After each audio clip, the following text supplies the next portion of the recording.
অনেকগুলো রাত কেটে গেছে, তবুও সেই চিরচেনা নাম্বার থেকে আর কল আসেনি।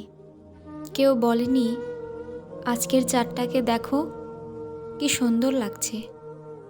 অথচ একটা সময় 250 কিলোমিটার দূরে থেকেও দুটো মানুষ কত রাত আকাশের চাঁদ দেখে ফোনে কথা বলেই কাটিয়ে দিয়েছে। প্রতি মাসে এরকম চাঁদনি রাতে আকাশের দিকে তাকিয়ে প্রিয় সেই মানুষটার কথা ভাবে।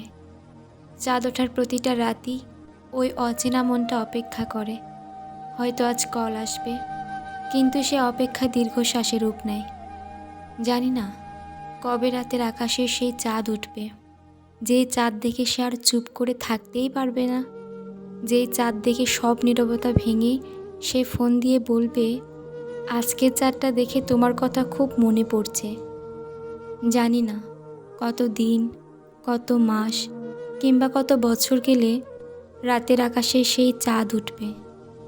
তবুও মন বলে, কোনো এক ইলেকট্রিসিটিহীন রাতে যখন হালকা হাওয়া দেবে, ঠিক সেই সময় ছাদে দাঁড়িয়ে আকাশের দিকে তাকিয়ে একদিন না একদিন তার আমার কথা মনে পড়বে।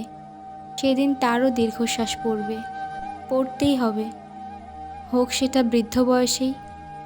না হলে যে আমার ভালোবাসাটা হেরে যাবে।